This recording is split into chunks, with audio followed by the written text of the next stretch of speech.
आने वाले बजट की तैयारियां जोरों शोरों से चल रही है। इसी कड़ी में आज वित्त मंत्री निर्मला सीतारमण ने कैपिटल मार्केट के प्रतिनिधियों के अलावा स्टार्टअप्स के प्रतिनिधियों के साथ बैठक करी है। क्या है इन बैठकों के डिटेल्स बताने के लिए हमारे साथ जुड़े संवाददाता आलोक प्रियदर्शी। आलोक, बताइए कैपिटल मार्केट के प्रतिनिधियों ने वित्त मंत्री से क्या डिमांड रखी है? देखिए, जो कैपिटल मार्केट के प्रतिनिधि हैं उन्होंने मोटे तौर पे कहें तो कई मोर्चों पर टैक्स घटाने की मांग की है।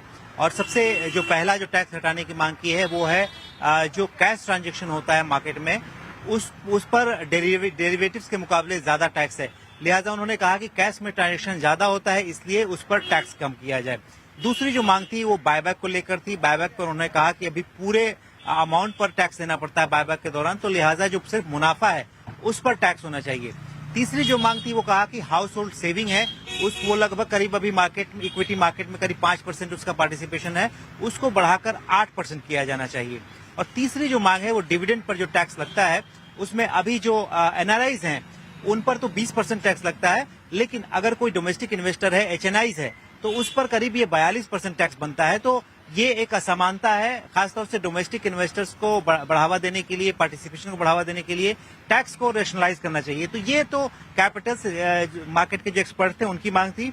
लेकिन वहीं अगर हम स्टार्टअप्स की बात करें तो उन्होंने टैक्स इंसेंटिव की मांग की है, रेगुलेटरी रिफॉर्म्स की मांग की है, ज्यादा और फंड की मांग की है। स्टार्टअप सेक्टर के लोगों ने टैक्स ब्रेक्स की मांग की है और इसके साथ साथ जो एडमिनिस्ट्रेटिव रिफॉर्म्स की भी उन्होंने मांग करी है।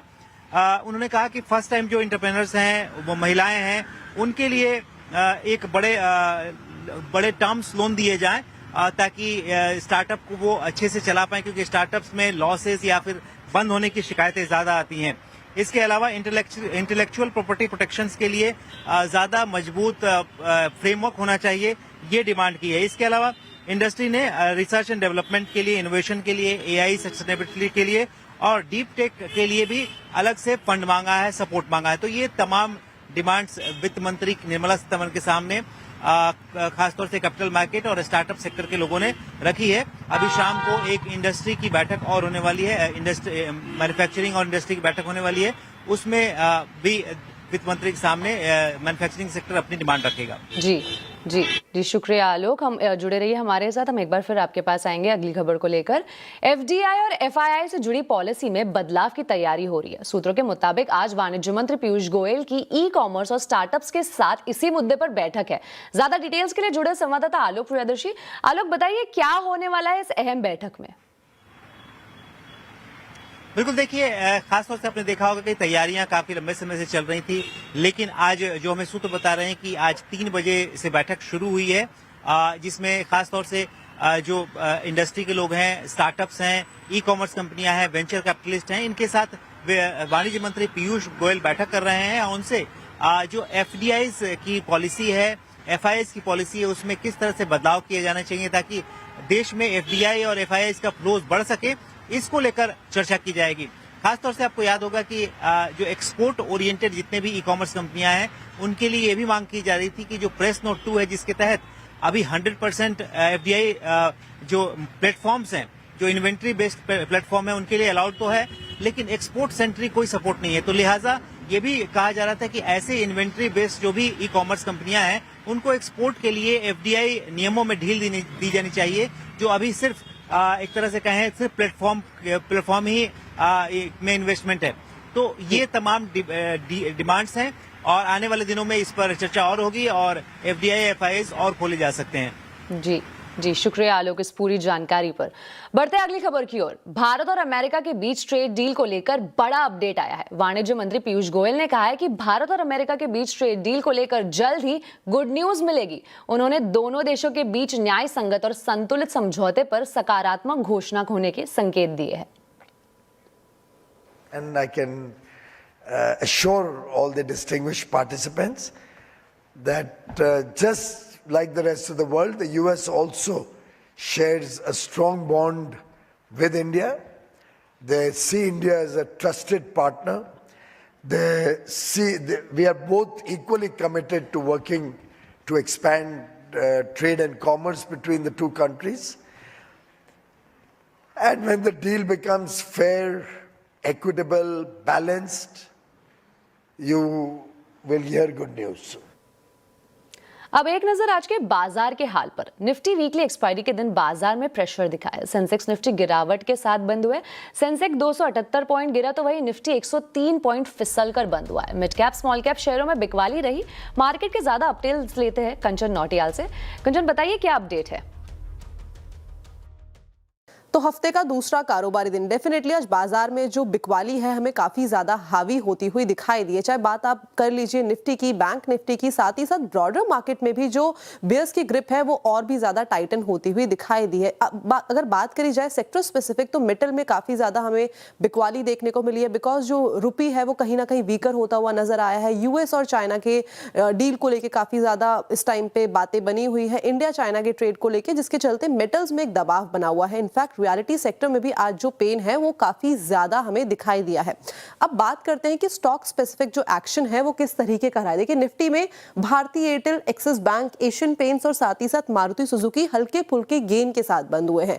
अब अगर लूजिंग पॉकेट की बात करी जाए तो InterGlobe Aviation, Tech Mahindra, Tata Consumer और जियो फाइनेंशियल में एक जो प्रेशर है वो बाउंड अप होता हुआ दिखाई दिया है। इनफैक्ट पूरे ही आईटी सेक्टर में अगर बात करी जाए तो यहाँ पे मेजॉरिटी ऑफ जो स्टॉक्स है वो इन रेड ही आके बंद हुए हैं।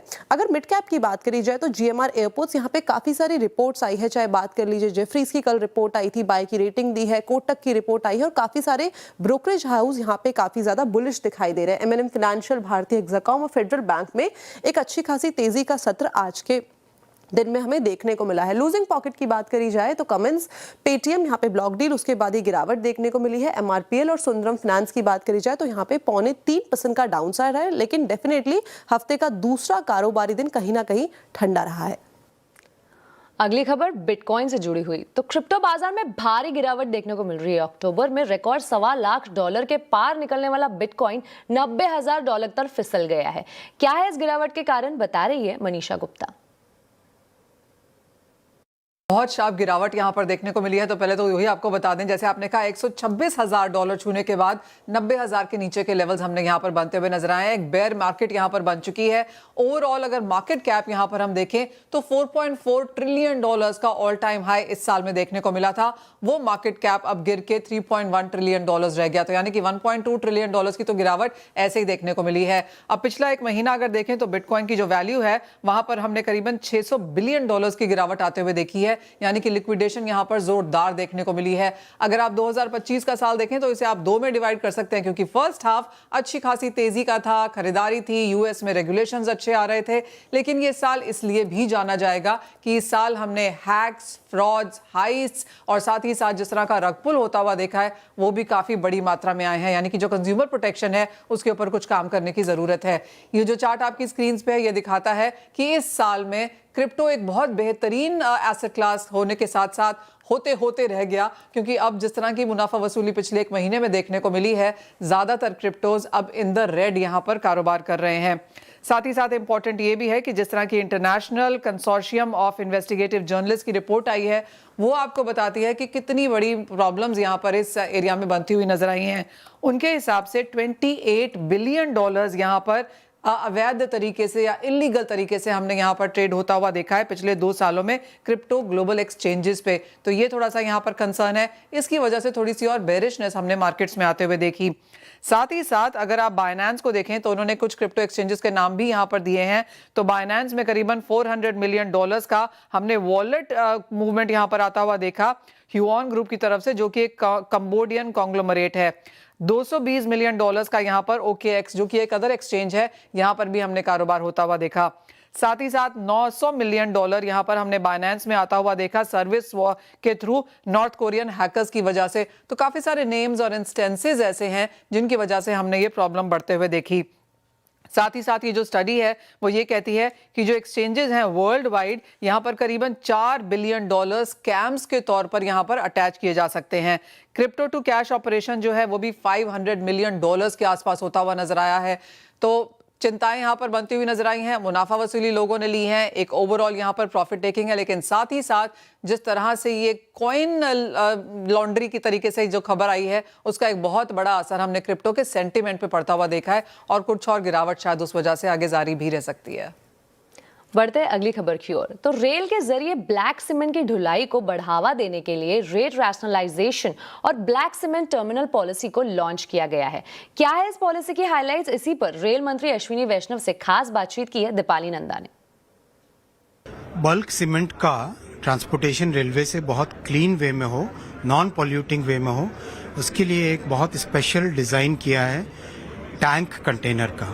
टैंक कंटेनर में फैक्ट्री में ही उसको फिलअप किया जा सकता है, लोड किया जा सकता है, और उसके बाद में जो कंजम्पशन का पॉइंट है, मान लीजिए मैन्युफैक्चरिंग हुई, मैन्युफैक्चरिंग के बाद में कंजम्पशन किसी मिडिल साइज के शहर के पास में होना है, तो फैक्ट्री से टैंक कंटेनर में बिना पॉल्यूशन के बल्क सीमेंट को ले गए, वहाँ पर सीमेंट के डिस्ट्रीब्यूटर ने बैगिंग करके डिस्ट्रीब्यूट किया आगे, या फिर उसको आरएमसी प्लांट में किया, या फिर अगर कोई कंस्ट्रक्शन की साइट है बड़ी तो वहीं पे बैचिंग प्लांट में उसको यूज कर लिया।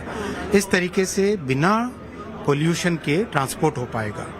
जो बड़ा फायदा होगा वो होगा हमारे मिडिल क्लास परिवारों को, मध्यम वर्गीय परिवारों का जो घर बनाने का सपना होता है, उसमें सीमेंट के ट्रांसपोर्टेशन की कॉस्ट रिड्यूस होगी, वो कम होने से उनको बेनिफिट मिलेगा। सीमेंट पर भी जीएसटी भी कम हुआ है, तो इन दोनों प्रयासों से मध्यम वर्गीय परिवारों को सबसे पहले बेनिफिट होगा। बल्क सीमेंट के लिए रेट रैशनलाइजेशन को भी इंट्रोड्यूस किया गया है, उसके बारे में बताएं। दो बड़े मेजर डिसीजंस लिए गए हैं। एक तो रेलवे की लाइन के साथ ही बल्क सीमेंट के मल्टीमोडल टर्मिनल्स बन सके, वो पॉलिसी आज जारी की गई है, बड़ा रिफॉर्म है। और दूसरा जो एक बहुत पुरानी पद्धति थी स्लैब में रेट्स डिसाइड करना, वो स्लैब वाले मेथड को निकाल के एक फ्लैट रेट 90 पैसा पर टन के रेट को आज जारी किया गया है। इससे सीमेंट इंडस्ट्री में किसी भी लोकेशन में जहां पर उनको वास्तव में जरूरत हो, उस लोकेशन पे प्लांट लगा सकेंगे। भारत में लग्जरी कारों की मांग पारंपरिक बिजनेस ओनर्स से आगे बढ़ते हुए अब सैलरीड प्रोफेशनल तक पहुंच गई है। कैसे बदल रही है लग्जरी कारों की डिमांड, बिजनेसमैन के अलावा कौन खरीद रहा है लग्जरी कारें, विस्तार में बता रही है दीपाली राणा। गए वो दिन जब लग्जरी गाड़ियां सिर्फ ट्रेडिशनल बिजनेस ओनर्स ही खरीदते थे। इनफैक्ट जो रीसेंट स्टडी है वो इंडिकेट करती है कि जो तेजी से इजाफा देखने को मिला है बायर्स में, वो सैलरीड प्रोफेशनल्स हैं। इनफैक्ट सैलरीड प्रोफेशनल्स बायर्स के तौर पर तेजी से उभर रहे हैं, और इनफैक्ट सैलरीड प्रोफेशनल्स के साथ साथ जहां से डिमांड आ रही है उसमें डॉक्टर्स, लॉयर्स, चार्टेड अकाउंटेंट्स तो शामिल हैं ही, साथ ही जो स्टार्टअप्स की सीनियर मैनेजमेंट हैं वो भी लग्जरी गाड़ियां खरीद रहे हैं। इनफैक्ट अगर आप ओवरऑल सेल्स भी देखेंगे लग्जरी गाड़ियों की, तो डबल डिजिट ग्रोथ देखने को मिली है। यानी अब से लगभग 4-5 साल पहले जो आंकड़ा होता था सैलरीड प्रोफेशनल्स का, जो कंट्रीब्यूशन होता था ओवरऑल सेल्स में, वो सिंगल डिजिट में होता था, और आज की डेट में ये डबल डिजिट कंट्रीब्यूट कर रहे हैं। पिछले 5 सालों में जो इंडियन कंज्यूमर्स हैं उनके प्रेफरेंस में बदलाव देखने को मिला है। यानी सेविंग्स पर से ज्यादा अब जो उनका ध्यान है वो बेटर एक्सपीरियंस पर है, और इसीलिए वो अब लग्जरी लाइफस्टाइल पर स्पेंड कर रहे हैं। और शायद यही वजह है कि अगर आप 4-5 सालों के ट्रेंड देखेंगे तो जो लग्जरी कार सेल्स है वो दोगुना हुई है।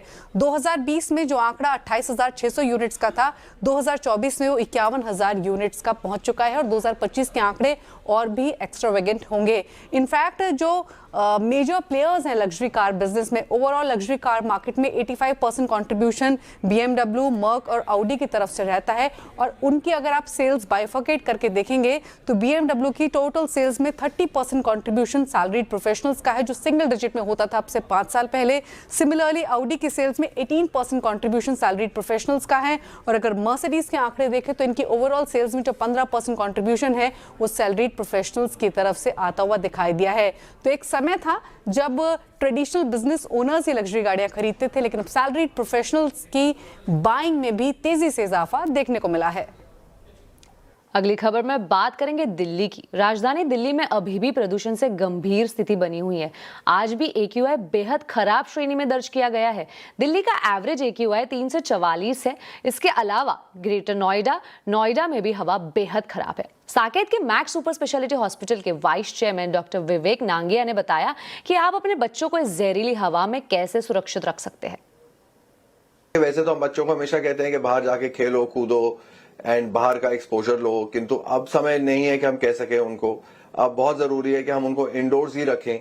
बाहर की स्पोर्ट्स, आउटडोर एक्टिविटीज ये मैराथन्स, ये सब बिल्कुल अवॉइड करना चाहिए अभी इस समय। इसलिए बहुत जरूरी है बच्चों के लिए कि आउटडोर फिजिकल एक्टिविटी को अभी रिस्ट्रिक्ट करें, बाहर का मूवमेंट को जो बेयर मिनिमम है उतने में रिस्ट्रिक्ट करके रखें। अगली खबर में बात करेंगे बिहार की। बिहार में गुरुवार को मुख्यमंत्री के तौर पर नीतीश कुमार से शपथ की तैयारियां चल रही है। मंत्रिमंडल में सीटों के बंटवारा का फॉर्मूला तय हो गया है और खबरों के मुताबिक बीजेपी और जेडीयू बराबर मंत्री पद के लिए तैयार हो गए हैं। लेकिन विधानसभा अध्यक्ष और डिप्टी सीएम के मुद्दे पर पेंच फंसा हुआ है। इसीलिए कल देर रात जेडीयू नेता संजय झा और जेडीयू कोटे से केंद्रीय मंत्री लल्लन सिंह दिल्ली रवाना हुए। बीजेपी के पास बिहार विधानसभा परिषद के सभापति का पद पहले से है। ऐसे में जेडीयू चाहती है कि विधानसभा अध्यक्ष का पद उसे मिले। इसी तरह डिप्टी सीएम के पद के जरिए जाति समीकरण को कैसे साधा जाए, इस पर भी बात बाकी है। बीजेपी के प्रदेश अध्यक्ष दिलीप जायसवाल का कहना है कि कल पहले बीजेपी विधायक दल और फिर एनडीए विधायक दल की बैठक होगी और 20 तारीख को शपथ ग्रहण होगा। कल विधायक दल की बैठक है, उसके बाद फिर एनडीए के विधायक दल की बैठक होगी और 20 तारीख को शपथ ग्रहण समारोह गांधी मैदान में मनाया जाएगा और इसमें अपने यशस्वी दुनिया के लोकप्रिय नेता और यशस्वी प्रधानमंत्री श्री नरेंद्र मोदी जी का और उनके साथ साथ हमारे सभी भाजपा के वरिष्ठ नेता, विभिन्न प्रदेश के मुख्यमंत्री और उप मुख्यमंत्री और समाज के गणमान्य लोगों को भी उसमें आमंत्रित किया गया है। अब एक नजर आज के आवाज अड्डा के टॉपिक पर। 2024 लोकसभा चुनाव में विपक्ष को संजीवनी मिली, लेकिन उसके बाद हरियाणा, महाराष्ट्र, दिल्ली और बिहार में बाजी विपक्ष के हाथ नहीं लगी। आखिर क्यों? आवाज अड्डा में इसी पर होगी चर्चा। मोदी की धमक, विपक्ष लेगा सबक। जरूर जुड़िए शाम 7:57 पर। इसी के साथ आवाज समाचार में अभी के लिए इतना ही। आप देखते रहे CNBC आवाज और अपडेटेड रहे खबरों पर।